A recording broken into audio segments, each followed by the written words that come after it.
Yo, what is up guys, Ghost here, welcome back to another video. Today we have a number of things to discuss. First of all, it looks like at least the new Battlefield game, if not Battlefield 2042 as we know it, has now gotten a new lead weapons designer. DICE have also decided to adjust the vehicle counts in the new Hourglass remake in order to rebalance them, so what?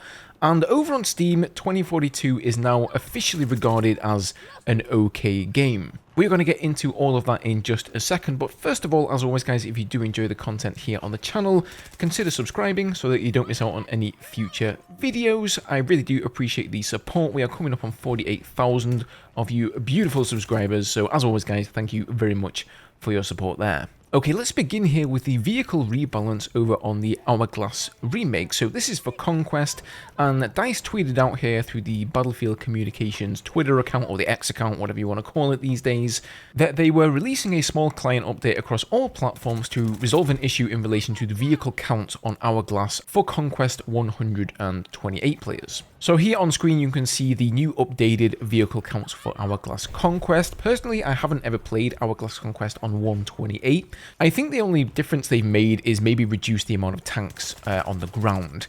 I can't really recall the exact amount of vehicle numbers before. It would have been nice if they'd shown us a bit of a before and after instead of just showing us, you know, the new updated numbers. But I certainly feel on this map, more so than others, that I have to constantly play as engineer. Whenever I try and play as support or as assault, I am just constantly running into a tank, a wildcat, a ram, a cav brawler, you name it. Whatever it is, you'll find one, or it'll find me, and I'll be stood there wishing that I was an engineer and that I had an RPG and something to actually deal with this armor. So because of that reason, I ended up just playing engineer the entire time. So I definitely did feel like the amount of armor on the map was a little bit overkill. It was starting to feel a little bit more like tank superiority or something along those lines, so this is definitely a change I can get behind. Okay, moving on here, let's talk a little bit about the change in weapon designers for Battlefield 2042, because as benign and maybe unimportant to you as a player as this may sound, this could actually tell us a lot about the future content that we're going to be getting for the game. So Alexander Formoso, some of you may be familiar with him, others perhaps not, was the lead weapons designer for Battlefield 2042. So all of the work on the vault weapons, the attachments that came for those, he was pretty much behind all of that, along with, I'm sure, a team that work alongside him. But just the other day he posted here saying, important, as of today, I begin on We Are TTK Games as senior game designer. It's time to make some really cool stuff. And we can also see here, he's updated his profile to be changed to senior weapons designer at TTK Games. So if you're not aware, TTK Games is a brand new studio that is making a brand new first-person shooter, and it is headed up by none other than Mr. Battlefield himself, Lars Gustafsson. And when he founded the studio, he took a lot of devs that were previously working at DICE on Battlefield 2042 and previous games over to the new studio. So Daniel Berlin joined up there. He was actually like one of the faces behind, like, I think he was like lead producer maybe. I may be wrong on that, I'm just saying this off the top of my head, but he was a pretty high up guy there on the game. So it seems like some people are sort of wrapping up whatever they're working on for Battlefield 2042, and then they're moving over once they're done with that project to the new company. Now, why this is important for Battlefield 2042 is two reasons. First of all, that means the next Battlefield game is going to have a new senior weapons designer. Now, you might like Alexander's work on Battlefield 2042. Personally, I think he's done a pretty decent job, although there certainly have been some things that I think could have been tested better and were a little bit questionable. But regardless of that, we are now going to be getting a new weapons designer. However, I think the main takeaway for me here that's more important is this could spell out that we aren't really going to be getting much more content for the game. And as I'm sure you can imagine, a new season, let's just imagine there's a season 7, is probably going to contain some new weapons, maybe some new vault weapons, and those are definitely things that you want a senior weapons designer to be involved in. So this timing of him moving over to this new studio tells me that most likely whatever weapons work has been done for Battlefield 2042 has now been completed, it's been wrapped up, and whoever is the new weapons designer or the lead weapons designer for the next game, they have probably just been placed on that new game and they're not working on Battlefield 2042 at all. I'm sure there's still going to be somebody working on there. After all, some weapons may need to be looked into, some little tweaks and balance changes may need to be done. but I wouldn't expect to see many more weapons in terms of content. Now, you may also think that one developer leaving DICE is, no big deal. People leave companies all the time and they're replaced by other people all the time. However, this is not the first employee of DICE that we've seen going on to TTK Games. In fact, shortly after they were announced, we saw several people that we've actually heard speaking in the Inside Battlefield podcasts.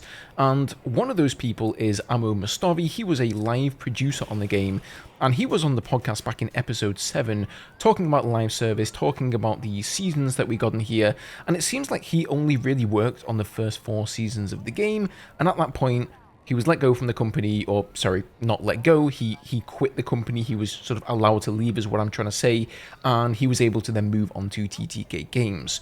Generally, when people leave a company and move on somewhere, they don't quit in the middle of a project, they usually wrap up whatever they're doing there, then they move over. And I think this is definitely the case with Alexander Formoso. We seem to find ourselves in a similar predicament that we were prior to Season 5. We'd gotten the first 4 seasons of Battlefield 2042, we knew there was a Season 5 coming, but we hadn't heard so much as a whisper about Season 6. And if you recall, it was only when they revealed Season 5, I think it was actually the second teaser video or gameplay video that they dropped on Season 5, that revealed to us that there would indeed be a Season 6. Now, we haven't heard anything about a Season 7, so for all we know, Season 6 could just be the end of live content for the game. But what we do know is there is only a couple of weeks left of Season 5. Once that ends, they must really, they have to announce something about Season 6. They have to give us the skinny, give us the lowdown on what is going to be included in that season, as is the norm. And I would expect them to start doing that 2 weeks. DICE generally like to put out new content and sort of speak about their game on a bi-weekly basis, so since this week has been pretty much a dead week, last week we got the Hourglass remake, next week I think you can expect to perhaps start hearing something about the next season of the game. And during those announcements, I would fully expect DICE to mention that there is either A, going to be more content, or B, there is going to be a Season 7. If they don't mention either of those things, I honestly am going to be a little bit worried about future content for the game, and I'm really going to have no choice but just to assume that there isn't any content. Now, that being said, I have been wrong. This was also my stance before they announced Season 6. I felt like they were leaving it, very long. I didn't really see any reason why they wouldn't be announcing it if they knew they had a Season 6 coming.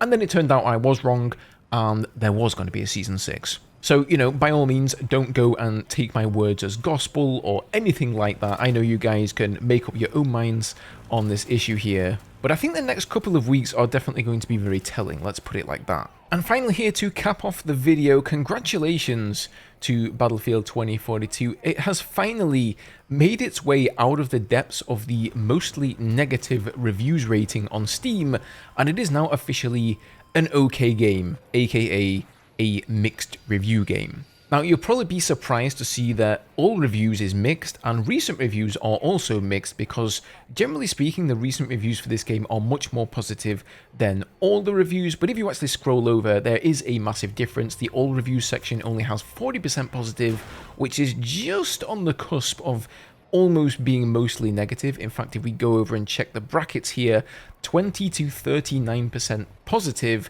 equals mostly negative, and then 40 to 69% positive will give you a mixed review score there. So they're only just getting into the mixed section, but if you go and check recent reviews, there they actually have a 60% positive score. So that is an obvious indication there that DICE are doing the right thing. People who are picking up the game at the moment and playing it are having a much better experience than those that obviously played it on day one. However, despite, the fun that I have in the game and the fun I'm sure a lot of you guys have in the game, I don't think the community perception on this game can be changed entirely, and this is a pretty good indication of that. I think a lot of players out there have just been hurt too bad, they've been cut too deeply, that simply no matter what DICE and EA do now, for those players, there is no turning this around. They've made up their mind about the game. They've been hurt. They've sort of, taken the damage, and their mind will not be changed. And that's okay, for some people like me, I'm really happy with the work that DICE has done on the game, turning this around. Is it as good a game as Battlefield 4? No. Is it as good a game as Battlefield 1? No, but it's definitely a lot better than it was, and honestly a lot better than I ever hoped it would be. But this is definitely going to be extremely trying on DICE for the next game, because no longer is this game going to be given the benefit of the doubt. When the next game releases, any small minute bug, any gameplay change that the players don't like, and believe me, they will be there, will be very harshly and negatively reviewed. This game, the next game, is going to have an extremely tough time garnering a positive review, I think. Purely because players are going to judge that game much more harshly than previous games. Not just because this is a sequel to a long-running franchise and not a brand new IP, but because of the bad reception that Battlefield 2042 got. In any case, onwards and upwards. I hope DICE keep up their current communication that they've got going with the community. I hope they keep those lines as open as possible, and if they need help and they need community opinion, I hope that they continue to reach out for that via Twitter, via these surveys that they're sending out,